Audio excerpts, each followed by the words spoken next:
What do you think about people who don't climb the mountain, don't have mysticism? What do you think about a fellow like me who, on a treadmill, always trying to make a little money? You lived a wonderful life.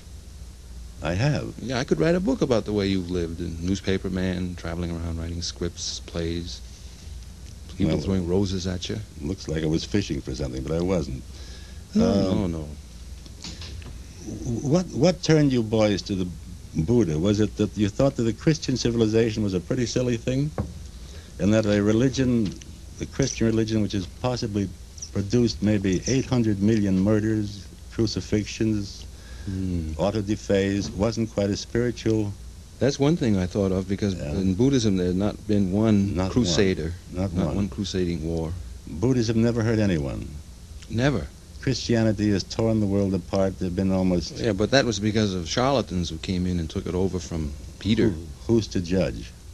They don't seem like charlatans when they're in the box. They just seem like people in charge. Later they turn out charlatans. An awful lot of people. The fellows that burned Joan didn't seem like charlatans to Joan, I bet you. Peter was a fisherman. Yeah. One thing I noticed in the writings of you and your pals, Mr. Ginsberg particularly, is that you have an affinity for Negroes. Is it that the Negro is an authentic, automatic beat without having to put on a title? Yeah, he is the original beat character. He's the one that starts. He's outside. Yeah. He's born with He's full of glee, if you noticed, Glee over what? Well, he has a lot of fun. You've noticed the way the Negroes have a lot of fun. They also I'm afraid suffer I've gotten away. I've only heard professional Negroes talk lately. I didn't heard the boys we used to hear in Chicago. That's right. They were very happy. Very happy. They still are. They still are. I remember did you ever hear of a place called Sunset Number 1 in Chicago? No. Black and tan joints? Oh, they were very happy there. There was no Negro problem. Yab yum? Yes, not the yab yum you wrote in your book. No. Now, another thing in your book fascinated me. You wrote about drugs very charmingly and honestly as a sort of holy water for the beat generation. What drugs did you use? And where'd you get them? How much they cost? Well, are they expensive? I know a lot of people who take them, and I know all the facts about it. Yeah, now they're expensive. Yeah. Are drugs as vicious and horrifying as the propagandists make out?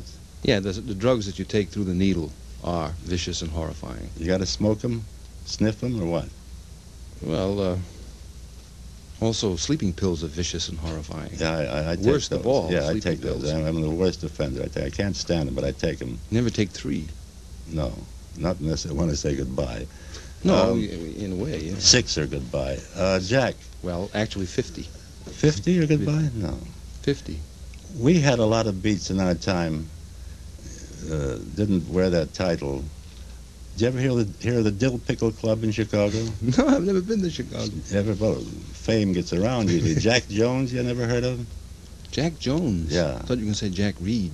I knew Jack Reed, yes. He was a great reporter who preferred Russia to the United States. God knows why. And who was Jack Jones? Jack Jones ran the Dill Pickle Club. He was an ex-sailor. He assembled maybe 300 people in a little barn, gave them a place to sleep, and a podium from which to recite their poems. That's nice. Yeah. They're doing that now. They're doing that now. Well, we did that in Chicago in 1920.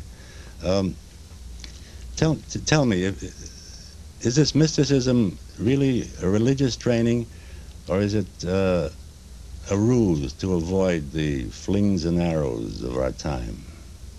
Most mystics have put a hat on right over their ears so they wouldn't see what's going on. It's hard to say.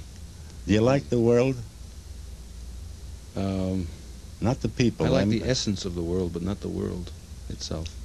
Do you like its organizations, its advertising factotums, its automobiles, its assembly line it's souls? Like an ant heap. It's bad.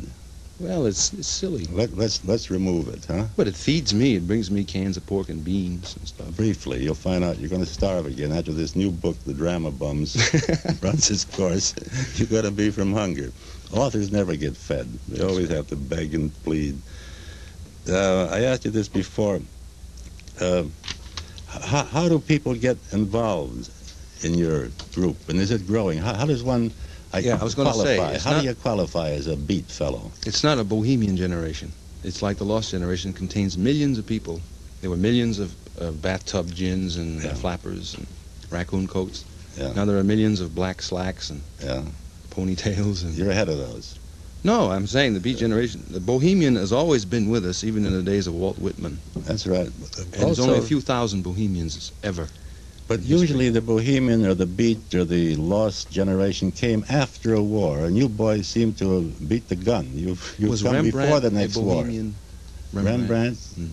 No, he was an artist, a painter. And the people who hung around him were bohemians? Kibitzers. Were they bohemians?